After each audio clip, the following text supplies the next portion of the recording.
ጋይስ ከዚህ ቀደም የለቀቁላችሁን ቪዲዮ ያያችሁት ይመስለኛል። ዛሬ ደግሞ እንዴት አድርገን እርን ማድረግ እንችላለን የሚለውን ከማየታችን በፊት ስለ ሪፈራል ሲስተም ልንገራችሁ። ሪፈራል ኮድ ለማግኘት ኮዳችሁ የሚገኝበት ቦታ ጋር እንሄዳለን ማለት ነው። እዚች ጋር እንመጣለን። እዚህ ጋር ሪፈር ቱ እርን የሚለው ቦታ ላይ እንገባለን ማለት ነው። እዚህ ጋር ሪፈር ቱ እርን የሚለው ቦታ ላይ ስታዩ እዚህ ጋር ወደ 10 የሚጠጉ ኮዶች አሉ። እነዚህን ኮዶች አንሎክ በማድረግ የራሳችሁን ኮድ ማግኘት ትችላላችሁ።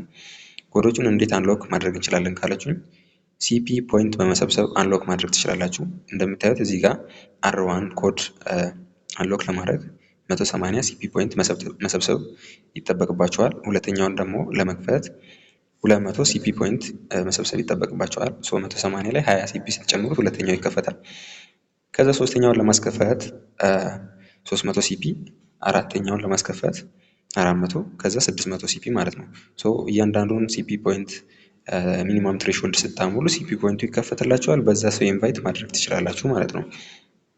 ሁለተኛው ደግሞ እዚህ ጋር ኢንቫይት ያደረጋችሁት ሰው እየሰራ ነው ወይ አይደለም የሚለውን የሚያሳያችሁ ነው። የሚሰጣችሁን ሪፈራል ኮድ አክቲቭ ለሆኑ ሰዎች ብትሰጧቸው አሪፍ ነው። ምክንያቱም ሪዋርዳችሁ የሚሆነው ያኚህ ሰዎች በሰሩት ልክ ስለሆነ ማለት ነው። እና አሁን ቀጥታ ወደ ሪዋርዱ ሲወስዳችሁ ሪዋርዶቹን እዚህ ጋር እንደምታዩት ነው። ከ0.20 ዩኤስዲቲ እስከ 5 ዩኤስዲቲ ይደርሳል ማለት ነው። 0.20 ዩኤስዲቲ ለማግኘት ከእናንተ የሚጠበቀው ምንድን ነው?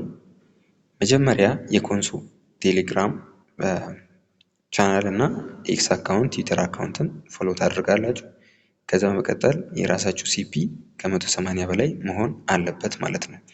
እና በመቀጠል አንድ የጋበዛችሁት ጓደኛችሁ የሰራው ሲፒ ከ180 ሲበልጥ 0.20 ዩኤስዲቲ ታገኛላችሁ። ሁለተኛው ላይ ስትመጡ ደግሞ 0.40 0.4 ዩኤስዲቲ ታገኛላችሁ። ይሄ የሚሆነው ሲፒ ፖይንታችሁ ከ250 በላይ ሲሆን እና የጋበዛችሁት ሁለት ሰው ሲፒ ፖይንታቸው ከ250 በላይ ሲሆን 0.40 ዩኤስዲቲ ታገኛላችሁ ማለት ነው። ሌሎቹም አሁን በተከተላችሁት ወይ አክቲቭ ሆናችሁ ከሰራችሁ 10 ዩኤስዲቲ ማግኘት ትችላላችሁ ማለት ነው።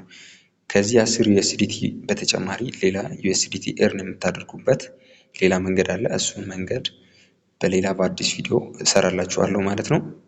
ሪፈራል ሲስተሙ ይሄን ነው የሚመስለው። በመቀጠል እንዴት አድርገን ሲፒ ፖይንት እርን ማድረግ እንችላለን የሚለውን አሳያችኋለሁ በደንብ ማለት ነው። እርን አብረን እናደርጋለን። እርን ሳደርግ ታያላችሁ፣ እናንተም ትሞክራላችሁ። በጣም ቀላል ነው ሲፒ ፖይንት መሰብሰብ። በአንድ ሰዓት ውስጥ ብዙ ሲፒ ልትሰበስቡ ትችላላችሁ። ዋናው አክቲቭ ሆናችሁ አፕሊኬሽኑን መጠቀም ነው። ስለዚህ ሲፒ ፖይንት እንዴት እንደምትሰበስቡ አሁን በምልክላችሁ በቀጣይ ቪዲዮ የምታዩት ይሆናል። ይመቻችሁ።